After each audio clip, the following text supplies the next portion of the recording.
दोस्तों, उत्तर प्रदेश के एक जिले में एक चौधरी साहब रहते थे और उनके पास 4 ईंट भट्ठे हुआ करते थे, जिसमें लगभग 200 से अधिक मजदूर उसमें काम करते थे। और वो मजदूर अलग अलग देश से आते थे, अलग अलग जगह से आते थे। और उसी में से एक लड़की रेखा नाम की होती है, जो दिखने में बहुत खूबसूरत होती है। और वो लड़की झारखंड की रहने वाली थी। अपने माता पिता के साथ वो ईंट भट्ठे पे पहुंच जाती है संजोग से। और वहां पर 200 मजदूर के बीच में उसकी खूबसूरती इतना काफ़ी होता है कि जो लोग उसको देखते हैं देखते रह जाते हैं।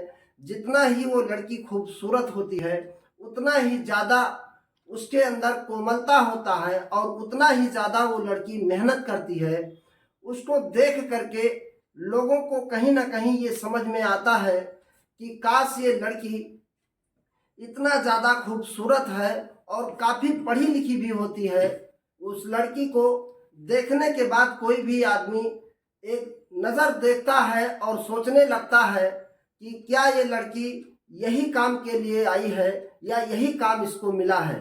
काश इस लड़की को कुछ अच्छा से काम मिलता और अच्छा से ये काम करती।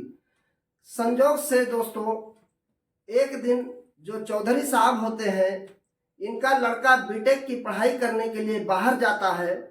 और बाहर से पढ़ाई करने के बाद में वहीं बगल में ऑफिस होता है और उसी ऑफिस में आकर वो कुछ टाइम बैठा करता था।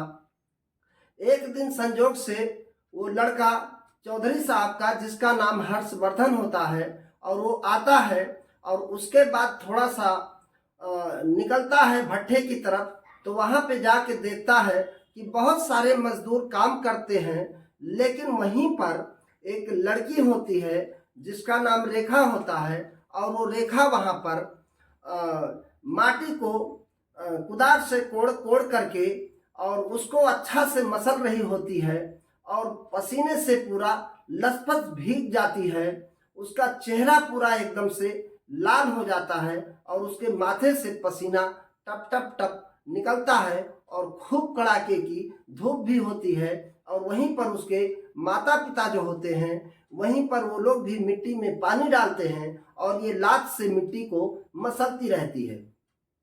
उसके बाद जब हर्षवर्धन का नज़र उस रेखा के ऊपर पड़ता है, तो वो वहाँ पर जाकर उसको 2 मिनट 4 मिनट देखता है। और जैसे ही वो उसका नज़र पड़ता है रेखा के ऊपर, तुरंत रेखा आती है और अपने दुपट्टे को उठाती है और दुपट्टा को ओढ़ लेती है। और ओढ़ने के बाद में फिर से वो अपने काम में लग जाती है। फिर इसी तरह दूसरे दिन भी वो वहीं पे मिट्टी का काम करती रहती है और हर्षवर्धन वहाँ पे आता है। फिर वो लात से मिट्टी मसलती है और इसके बाद में फिर वो कहता है कि वाह, क्या मेहनत करती है, ये तुम्हारी लड़की है क्या। तो फिर उसकी माँ बोलती है कि हाँ साहब, क्योंकि वो तो जानते थे कि ये जो भट्ठा मालिक है उनका ये लड़का है और इसके वजह से उनको भी इज्जत तो मिलना ही है। तो उसने कहा हाँ साहब, ये हमारी लड़की है और अपने ननिहाल में ये 12वीं की पढ़ाई कर रही थी और इसके नानी नाना गुजर गए। इसके वजह से घर में कोई नहीं था, इसलिए इसको हम ले करके यहाँ पर चले आए।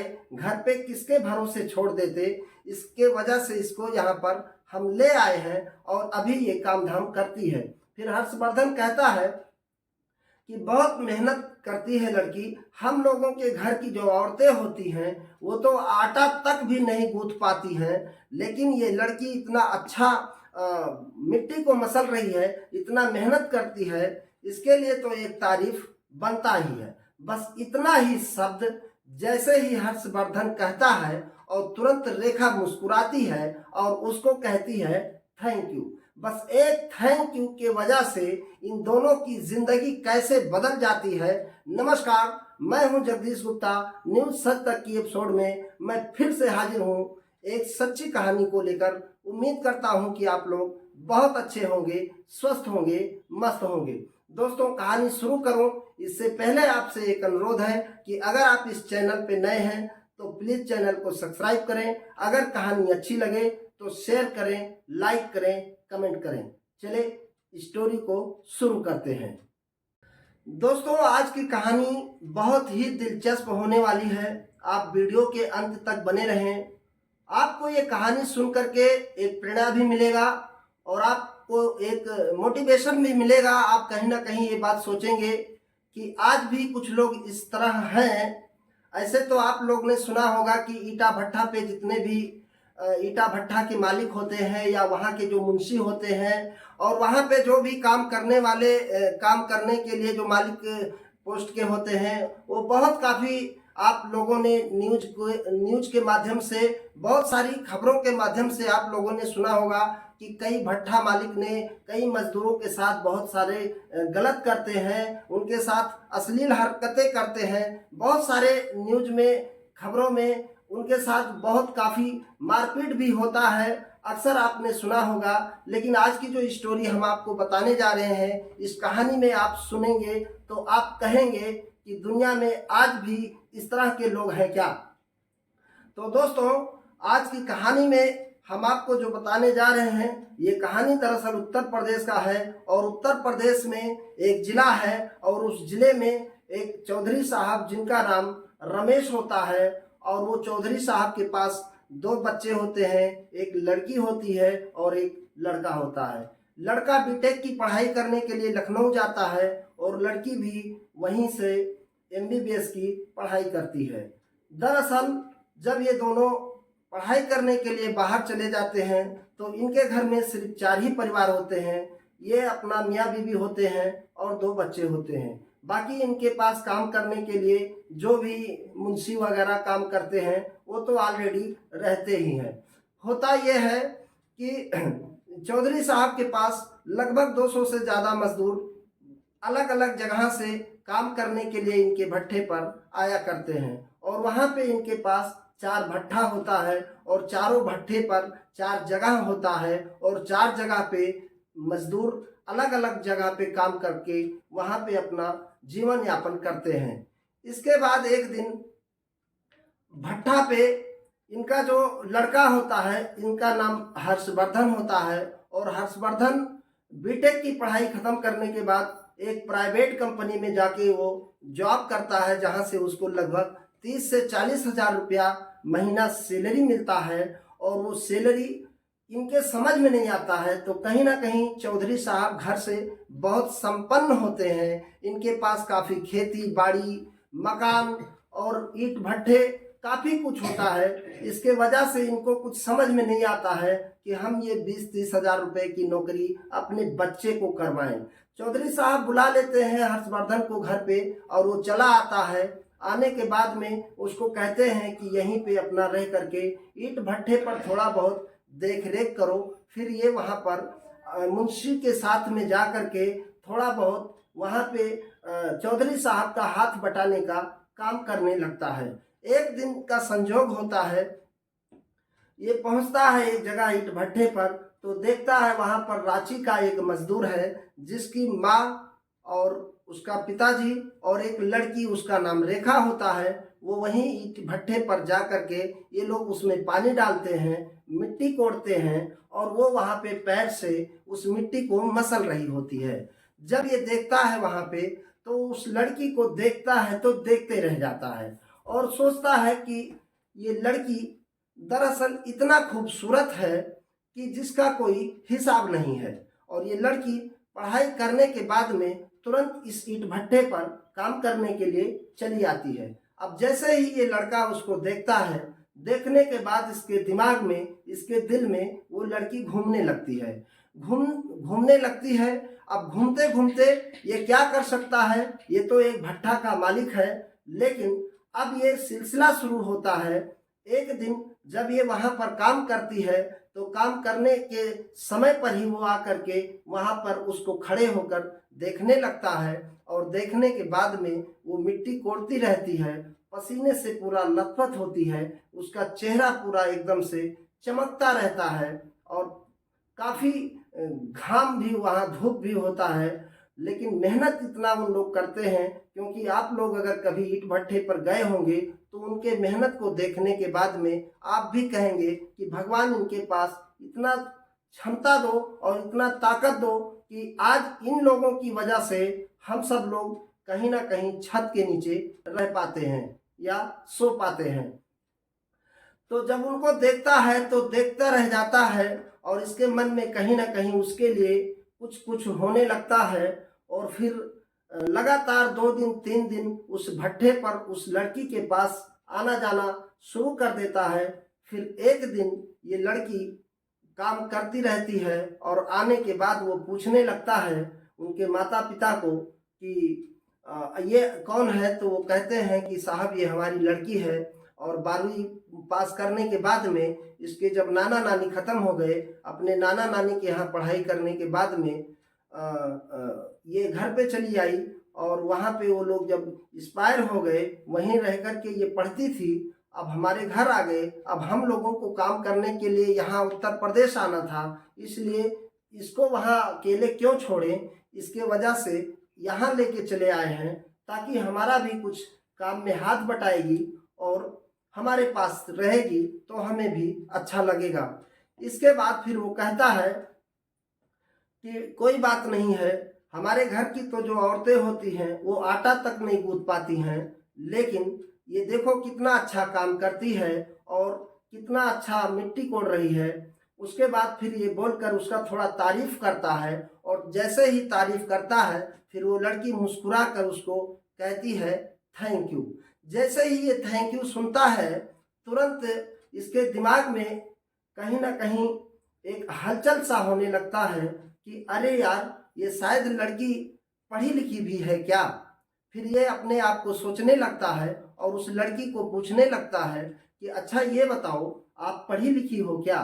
फिर उसके माँ बाप तो पहले से बता ही चुके थे और जब उसके माँ बाप थैंक यू का शब्द सुनते हैं अपने लड़की के मुंह से मालिक के बेटा के सामने में, तो उनके माँ बाप को कहीं ना कहीं प्राउड फील होने लगता है कि चलो मेरी लड़की भले ईंट भट्ठे पे काम करती है लेकिन उसको भी हर चीज़ का नॉलेज है। और जैसे ही वो थैंक यू बोलती है वो लड़का चौंक जाता है और चौंकने के बाद में कुछ बातचीत करने की कोशिश और करता है। फिर ये सिलसिला 2-4 दिन तक ऐसे चलता रहता है। फिर एक दिन का इत्तेफाक है, 2-4 दिन के बाद में अचानक ये लड़की और इसके पिताजी और इसकी माँ तीनों के तीनों अचानक वहाँ से एक दिन गायब हो जाते हैं। और गायब होने के बाद में कुछ दिन तक दिखाई नहीं पड़ते हैं। फिर जब हर्षवर्धन आता है अपने ऑफिस में और ऑफिस में आने के बाद में इधर उधर घूमता है, जाके देखता है तो देखने के बाद में रेखा नहीं दिखाई पड़ती है, ना उसके माँ बाप दिखाई पड़ते हैं। तब ये लड़का बहुत काफ़ी परेशान होता है और सोचने लगता है कि आखिर ये लोग गए तो कहाँ गए। उसके बाद फिर 8 दिन गुजर जाता है। 8 दिन के बाद में फिर से ये लोग वहीं जगह पे काम करने के लिए दिखाई पड़ते हैं। तो ये लड़का हर्षवर्धन काफ़ी खुश हो जाता है और होने के बाद आके कहता है कि अच्छा ये बताओ आप लोग कहाँ चले गए थे इतने दिन से और आपका कोई इंतज़ार कर रहा था, आपका कोई रास्ता देख रहा था, तो आप लोग अगर गए तो गए लेकिन बताए भी नहीं। तो लड़की कहती है रेखा कि कौन इंतज़ार कर रहा था हम लोगों का, भला हम लोगों का इंतज़ार और आप जैसे मालिक लोग कैसे कर सकते हैं। तो वो कहता है कि नहीं, हकीकत में आपका कोई इंतज़ार कर रहा था और आप बहुत गलती किए कि जो यहाँ से आप लोग गए और एक शब्द बताए भी नहीं। खैर इसके बाद फिर वो लड़का 2 दिन के बाद अपने बहन से मिलने के लिए लखनऊ चला जाता है जहाँ उसकी बहन MBBS की पढ़ाई करती रहती है। फिर ये लड़का जब 2 दिन के लिए गायब हो जाता है तो ये लड़की भी उसी तरह से उसको नहीं देखती है तो काफ़ी परेशान होती है। और जब वो लड़का तीसरे दिन जब आता है हर्षवर्धन तो वहाँ पर ये लड़की उसको वही बात बोलती है कि अच्छा ये बताइए आप 2-3 दिन तक कहाँ गायब हो गए थे। फिर वो कहता है कि मैं चला गया था कुछ काम से, तो आपका कोई इंतज़ार कर रहा था और आप बताए भी नहीं। तो बोलता है मेरा कौन इंतज़ार कर सकता है। इन लोगों की थोड़ा सा प्यार भरी बातें वहाँ स्टार्ट हो जाती है और दोनों के अंदर कहीं ना कहीं प्रेम जगने लगता है।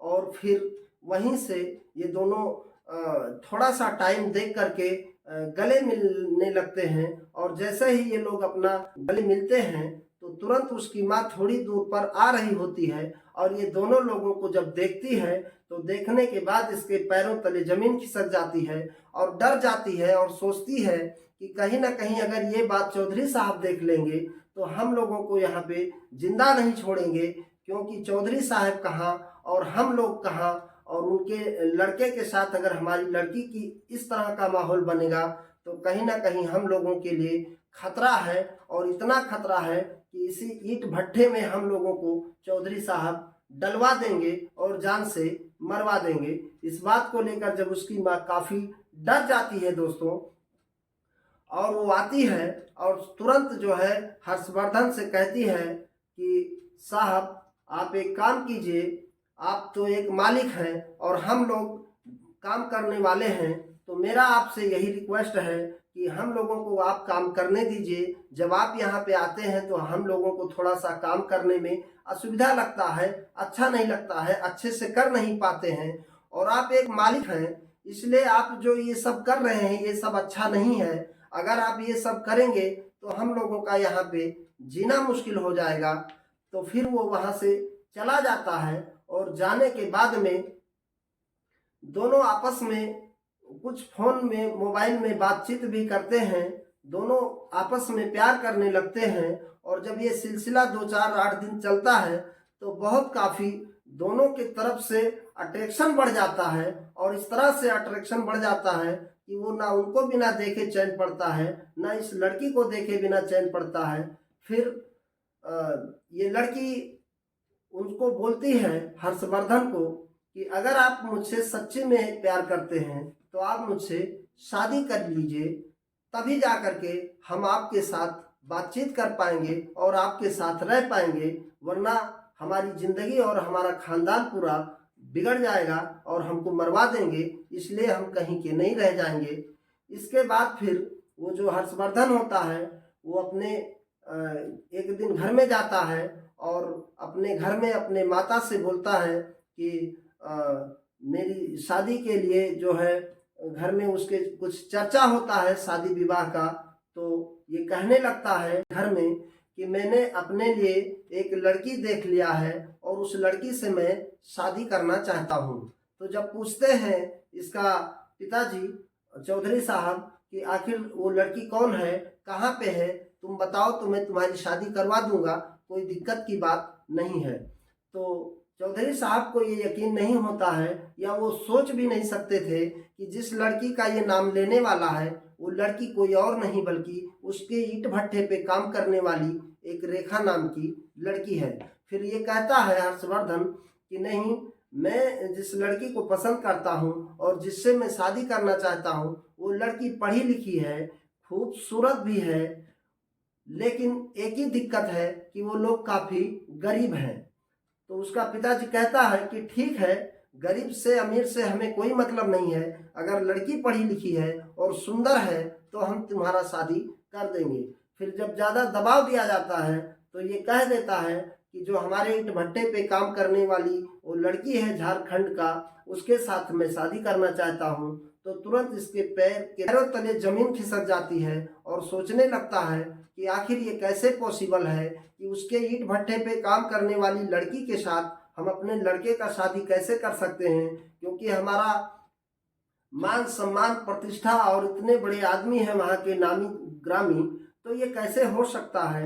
लेकिन तुरंत उसके जो पिताजी होते हैं चौधरी साहब, वो तुरंत उसको जो है उनका जो एक मुंशी होता है उसको भेजते हैं भट्टे पर और कहते हैं कि जाओ उसके माँ बाप को बुला के लेके आओ रेखा के। तो जब वो मुंशी वहाँ से आता है तो मुंशी काफ़ी डर जाता है, और जब ये खबर पहुँचाता है इसके माता पिता के पास में जो भट्टा पे काम करते हैं रेखा के माँ बाप, तो कहता है कि चलो तुमको चौधरी साहब ने बुलाया है।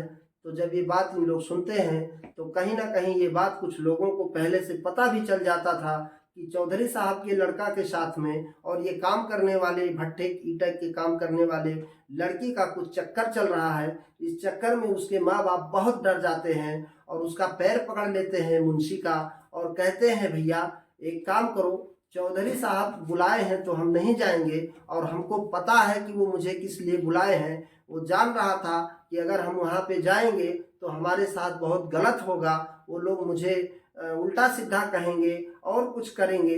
इसके वजह से हमें यहाँ से जितना जल्दी हो सके किराया भाड़ा दे दो और बिना बताए हम लोग यहाँ से झारखंड भाग जाएंगे ताकि मेरा जान बच जाए।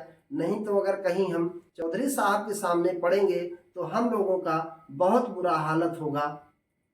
ये सोचकर इसके माँ बाप काफ़ी डर जाते हैं और डरने के बाद में उस मुंशी को कहते हैं कि आप मुझे बाहर बाहर यहाँ से निकलवा दो ताकि हम चौधरी साहब के सामने ना पड़े।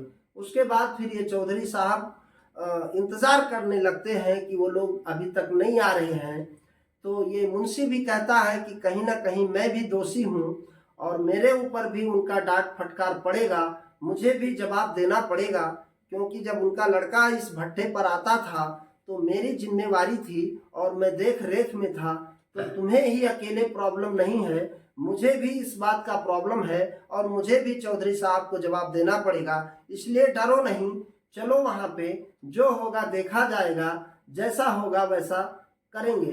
तो फिर ये लोग बहुत मुश्किल से चौधरी साहब के पास पहुँचते हैं और जैसे ही पहुँचते हैं दोनों पैर पकड़ लेते हैं। चौधरी साहब का एक पैर और इधर का उसकी माँ और उसका पिताजी, और कहते हैं साहब मुझे माफ़ कर दो, इसमें मेरी कोई गलती नहीं है।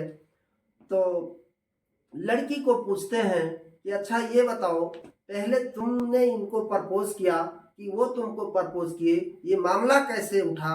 तो लड़की कहती है कि साहब मैं इसमें हर्षवर्धन का कोई गलती नहीं है, इसमें गलती पूरी मेरी ही है। और जब हर्षवर्धन से ये बात पूछी जाती है तो वो कहता है लड़की की कोई गलती नहीं है, गलती सारी मेरी है। बस इसी बात को वो लोग पकड़ लेते हैं और पहले तो काफ़ी डरते हैं, बहुत काफ़ी परेशान होते हैं। फिर बाद में ये मामला जब चौधरी साहब के मुंह से ये बात निकलता है कि ठीक है, तुमको डरने की कोई बात नहीं है, चिंता करने की कोई बात नहीं है, और तुम लोगों का हम धूमधाम से एक मैरिज हॉल बुक करवाते हैं वहाँ पे, और पूरे इलाका में बहुत शानदार तरीके से चौधरी साहब अपने लड़के का और उस काम करने वाली जो लड़की रेखा होती है, दोनों का बहुत धूमधाम से शादी करवा देते हैं। तो दोस्तों आज की कहानी में बस इतना ही। आप इस कहानी के ऊपर क्या कहना चाहते हैं आप हमें कमेंट बॉक्स में लिख सकते हैं। तब तक के लिए अपना ख्याल रखिए। नमस्कार। वंदे मातरम।